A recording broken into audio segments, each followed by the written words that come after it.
je vais vous expliquer comment procéder à l'étalonnage de votre sonde pH. Vous allez devoir vous munir d'une solution d'étalonnage à pH 7 et d'une pièce de monnaie afin d'obstruer le trou de la sonde. Nous allons bien sûr procéder à l'arrêt de la filtration et procéder à l'isolement de la sonde afin de pouvoir la sortir sans tout inonder. Nous venons placer la vanne 6 voies sur la position fermée et nous viendrons fermer la vanne située juste après les sondes.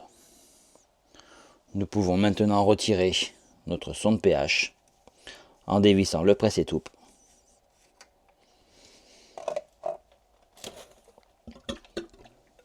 Attention, c'est à manipuler avec précaution. Je récupère le joint torique que je vais replacer dans son logement.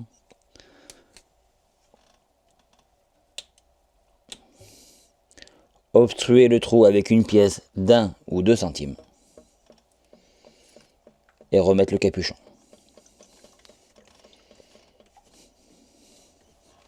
Nous allons rincer notre sonde avec de l'eau douce, puis nous viendrons la plonger dans une solution d'étalonnage à 7.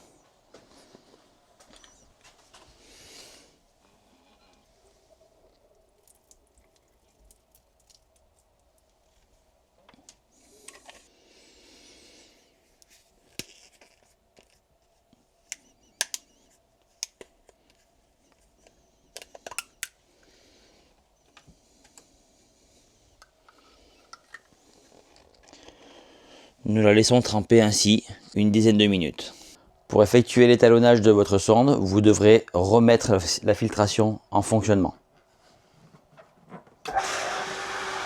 Nous allons effectuer un appui long sur le bouton pH pendant 3 secondes.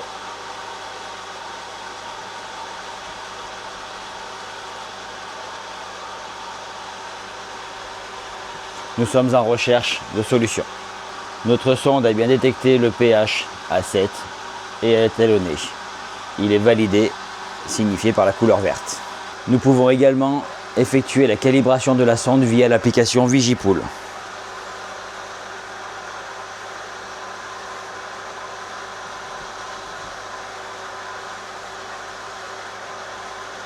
Nous ferons une calibration avec un point dans une solution à 7.0. Nous pouvons ainsi commencer la calibration.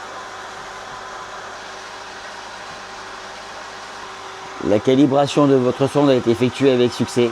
Nous allons pouvoir la remettre dans son logement. J'éteins la filtration.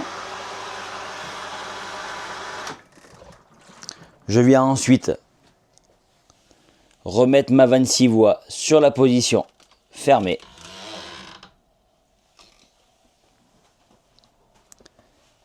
Ainsi que faire mettre la vanne qui permet d'isoler la sonde. Je procède au dévissage du bouchon. Nous pouvons retirer notre pièce, récupérer le joint,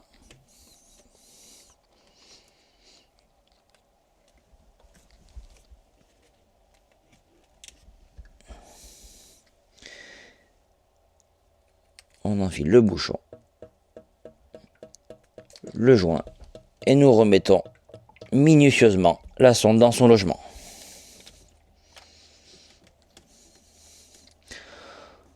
En prenant soin de ne pas trop visser le bouchon.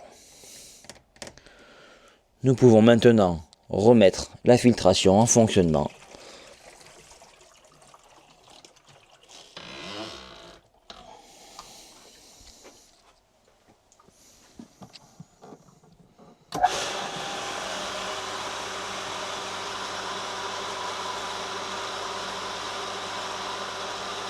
Nous venons d'effectuer la calibration de la sonde pH. La manipulation est la même pour la sonde ORP.